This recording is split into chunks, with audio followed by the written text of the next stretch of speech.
तुम क्लाइंट के अपेक्षा करे जज बसबे ନାଇଁ ନାଇଁ ସେଟା ତ ଆପଣ କହୁଛନ୍ତି ମୁଇଁ କହିଲି ଖାଲି ଟିକେ ଅପେକ୍ଷା କରନ୍ତୁ ତମେ ମତେ କଣ ଭାବୁଛ ମୁଁ କିଛି ବୁଝିପାରୁନି। ସରି ମାଇ ଲର୍ଡ ଟିକେ ଅପେକ୍ଷା କରନ୍ତୁ ଆସୁଥିବ ତ ପହଞ୍ଚିବ ଆଉ ଆଜ୍ଞା। ମାଇ ଲର୍ଡ ଅପେକ୍ଷାର ଫଳ my lord please please my lord ରଖନ୍ତୁ ପ୍ଲିଜ ଉଠୁନାହାନ୍ତି ବା। ଆଉ ଏଭଳି ହବନି କେବେ ମାଇ ଲର୍ଡ ପ୍ଲିଜ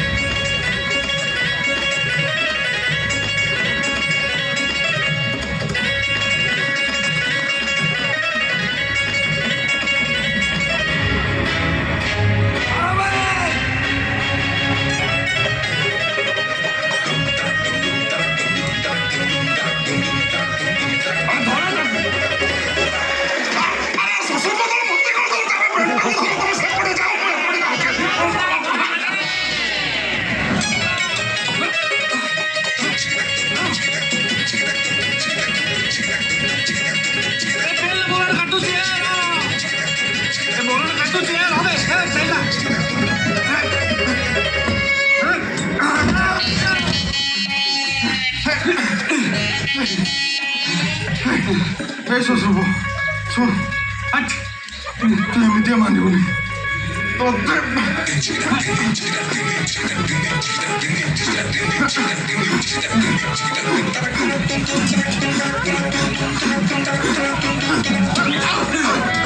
ଶ୍ୱଶୁର ମୋ ପେଟ ହାଣ୍ଡି ପୁରେଇକି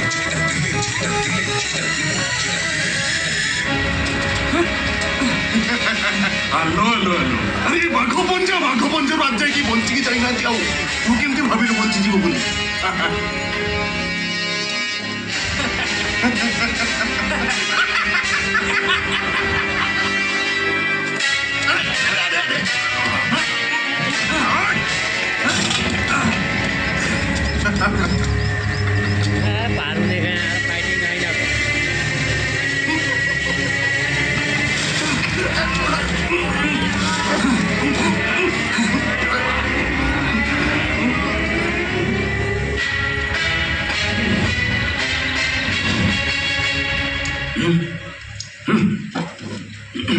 ମିଲର୍ଡ ସମୟ ଜ୍ଞାନ ନଥିବା ଏଭଳି ଗୋଟିଏ ଅପଦାର୍ଥ ଲୋକ ପାଇଁ ମାନ୍ୟବର ଅଦାଲତ ତାଙ୍କର ବହୁମୂଲ୍ୟ ସମୟକୁ ନଷ୍ଟ ନ କରିବା ଉଚିତ।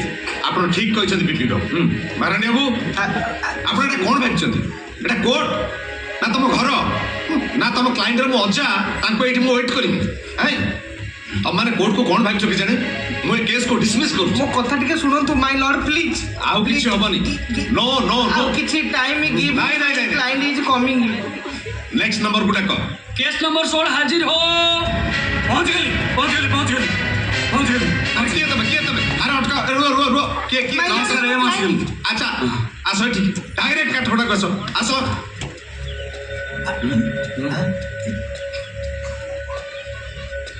अच्छा तम ते धइस होछ ता छडा ये चाळ भी कम कम पहुची कौन है आज्ञा पागल कुकुरटे गोड़ुला है पागला कुकुर ओहो अच्छा तमे ठीक अछ तो ना नेक्स्ट हियरिंग रखिबी ना नहीं आज्ञा जहाँ करेंगे आज करतु आज सारतु। अच्छा मिस्टर बीपी ବିପିନ ପରିଡ଼ା ସାର୍ ବିପିନ ओहो सहीटा you may proceed milord the person standing inside the କାଠଗড়ା is a cheater, is a fraud, ଗୋଟେ ଠକ ପ୍ରତାରକ ପ୍ରବଞ୍ଚକ ସରକାରଙ୍କର ନୀତି ନିୟମକୁ ଖୋଲାଖୋଲି ଉଲ୍ଲଂଘନ କରି ଏ ନମିନେସନ ଫର୍ମରେ ମିଛ ଦସ୍ତଖତ ମାରି ସରପଞ୍ଚ ହେଇଛନ୍ତି ଯେତେବେଳେ କି ନା ହି କ୍ୟାନ୍ ରିଡ୍ ଓଡ଼ିଆ ନା he can write Odia nothing else ସିରି ଅକ୍ଷର ବିବର୍ଜିତ ବରୁଣେଇ ପାହାଡ଼ଟି। Objection my lord objection sustain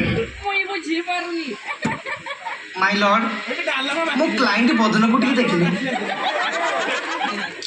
କ୍ଷୀର ଖାଇଲା ଛୁଆ ଭଳିଆ ଦେଖାଯାଉଛି ଆପଣଙ୍କୁ ଲାଗୁଛି ସେମିତି କାମ କରିଥିବ ମୋ ସାଥୀ ଓକିଲ ସମ୍ପୂର୍ଣ୍ଣ ମିଥ୍ୟା କହୁଛି ସାଥୀ 12 ବର୍ଷ ଆସିଷ୍ଟାଣ୍ଟ ହେଲା ପରେ ବି ତମେ ପ୍ରପର ଓକିଲଟେ ହେଇପାରୁନ ତମେ ମତେ କହିବ ସାଥୀ।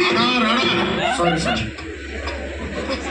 ୟୋର ଅନର ଯଦି ମୋ କ୍ଲାଇଣ୍ଟ ପଢ଼ି ଶିଖିନି କି ଲେଖି ଶିଖିନି ତାହେଲେ ସେ ନମିନେସନ ଫର୍ମରେ ଫର୍ମ ଫିଲ୍ଅପ୍ କଲା କେମିତି ସେଇଟା ତ ଅଥରିଟି ଥିଲେ ନା ଯଦି ଆପଣ ମୋ କଥା ବିଶ୍ୱାସ କରୁନାହାନ୍ତି ଇଏ ରହିଲା ସେଇ proof if any doubt please check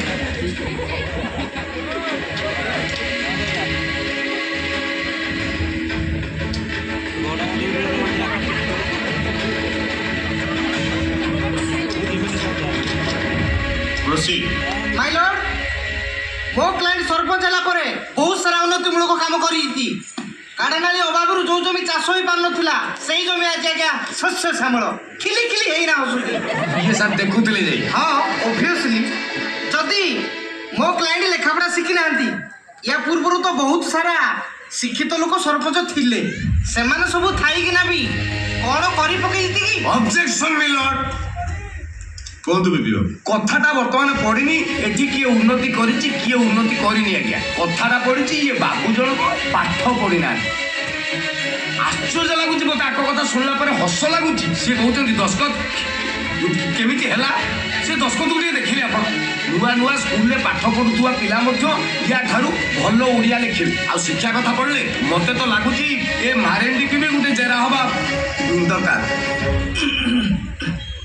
my Lord ମୋ ପ୍ରତିପକ୍ଷ ଓକିଲ ମତେ ପର୍ସନାଲ ଆଟାକ୍ କରୁଛନ୍ତି ତାକୁ ହିଁ ଗୋଟେ ଟ୍ୟୁସନ ଦରକାର। କ'ଣ ଆରେ ମୁଁ ତତେ ବହେ ଟ୍ୟୁସନ କରିବି ହେଲା ମତେ ଟ୍ୟୁସନ କରିବ ତମକୁ କୋଚିଂ ସେଣ୍ଟର ପଠାଇବି। ଶୁଣୁ ସେଇ କୋଚିଂ ସେଣ୍ଟରର ହେଡ ମାଷ୍ଟର ମୁଁ ଥିବି। ତମେ ହେଡମାଷ୍ଟର ହେଲେ ମୁଇଁ ପଢ଼ିବିନି। ପ୍ରତ୍ୟେକ ସନ୍ଧ୍ୟାରେ ଆସିବୁ 2 ଘଣ୍ଟା ଲେଖା ବହି ବସ୍ତାନି ଧରିକି ମୁଁ ତତେ ପଢେଇବି।